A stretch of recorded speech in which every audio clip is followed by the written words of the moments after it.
اعوذ باللہ من الشیطان الرجیم، بسم اللہ الرحمن الرحیم۔ محترم سننے والوں، ہم یہاں خیبر پختونخوا ہاؤس میں بیٹھے ہیں۔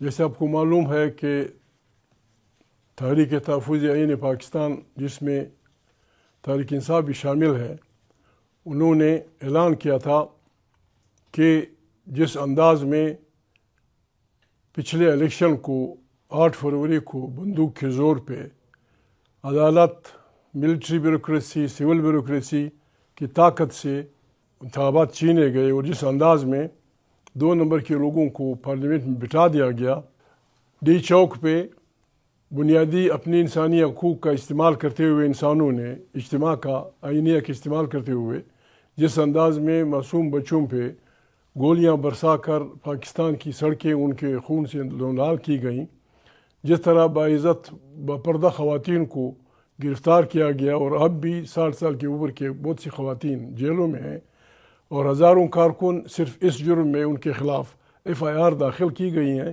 کہ وہ اپنے چھینے ہوئے ووٹ کے حق کے خلاف احتجاج کرتے ہیں۔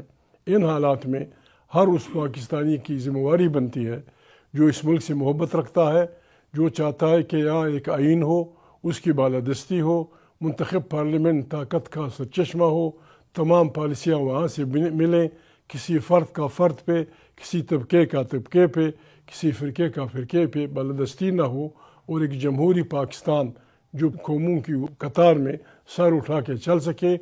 ان سب کی ذمہ داری بنتی ہے کہ اس فسطائی حکومت کے خلاف نکلیں۔ ہم نہیں چاہتے، ہمیں اپنے بچے عزیز ہیں، ہماری اپنے افواج کے ساتھ، پولیس والوں کے ساتھ، پیرا ملٹری فورسز کے ساتھ کوئی دشمنی نہیں ہے۔ ہم صرف یہ چاہتے ہیں کہ ہمارے افواج اور ہمارے ادارے بھی دنیا کے فوجوں کی طرح، دنیا کے اداروں کی طرح آئین کے دائرے میں رہیں۔ اس سلسلے میں تحریک تحفظ آئین پاکستان نے، آپ کو پتہ ہے، بہت پہلے سے اعلان کر دیا تھا کہ اس دن کو ہم ایک بلیک دن کے طور پہ منائیں گے۔ 25 کروڑ انسانوں کو، یہاں دہشت گردی کی باتیں ہوتی ہیں کہ ملک میں دہشت گردی ہے۔ دہشت گردی وہ کیا ہو سکتی ہے کہ 25 کروڑ انسانوں کی رائے کو بندوق کے زور پہ چھینا جائے اور پھر کہا جائے کہ ہم پاکستان کی خیر کے لوگ ہیں۔ اس سلسلے میں اعلان ہوا تھا کہ 8 فروری کو وہ ہوں گے۔ درمیان میں محترم عمران خان کی صحت کی خرابی کی بات کارکنوں کے ذہنوں میں، پارٹی کے کارکنوں کے ذہنوں میں ڈال دی گئی۔ ہم اس کو اپنے مقاصد سے ڈائیورشن سمجھتے ہیں۔ عمران خان عام آدمی نہیں ہے۔ عمران خان 25 کروڑ انسانوں میں سب سے پاپولر لیڈر ہے۔ وہ اس وقت سرکار کی پرپٹی ہے۔ عمران کو کوئی نقصان ہوا، جس کی ذمہ دار پاکستان کی تمام سرکار ہوگی، ملٹری اینڈ سول۔ ایسی کوئی غلطی کوئی نہیں کر سکتا۔ ہمیں عمران خان کی صحت کا ضرور خیال ہے۔ میں دعوے سے کہتا ہوں کہ عمران خان کی صحت اتنی خراب نہیں ہے جس طرح پروپیگنڈا کیا گیا ہے۔ ہم اس کی ذمہ داری لیں گے۔ اصل میں ہمیں اصلی اس سے ہٹایا جا رہا ہے۔ میں ریکویسٹ کرتا ہوں تحریک تحفظ آئین پاکستان کی تمام پارٹیوں، اور بالخصوص عمران خان کی پارٹی تحریک انصاف کو، جن کے لاکھوں کارکن ہیں، وہ مہربانی کریں، اپنی اس مشن سے پیچھے نہ ہٹیں۔ آج سے تمام عمران خان کی پارٹی کے کارکنوں کو، جس علاقے کے وہ رہنے والے ہیں، جس بازار کے وہ رہنے والے ہیں، فرام ساؤتھ ٹو ایسٹ، مغرب سے لے کر مشرق تک، تمام بازاروں میں ہم نکلیں۔ ہم نے نہ کسی کو گالی دینی ہے، نہ کسی کو پتھر مارنا ہے، نہ ہم نے بچے کسی سے مروانے ہیں۔ ہم دکاندار کے پاس جائیں گے کہ بھائی یہ فسطائی حکومت، نہ ہمیں آپ سے چندہ چاہیے، نہ ہم آپ کو کسی سے لڑانا چاہتے ہیں۔ اس فسطائی حکومت کے خلاف ہمارے ساتھ ایک تعاون کریں۔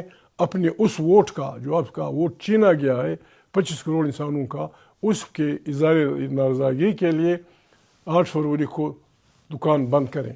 ہمیں اپنے اپنے بازاروں میں کمیٹیاں بنا کے تمام تنظیموں سے، باربر تنظیموں سے، نان بائی تنظیموں سے، ٹرانسپورٹ تنظیموں سے ملنا چاہیے، اور سب کو یہ ریکویسٹ کرنی چاہیے کہ وہ اس جنگ میں ہمارے ساتھ شریک ہوں۔ اس جنگ کا سلوگن ہے، ہم ظلم کے خلاف نکلے ہیں،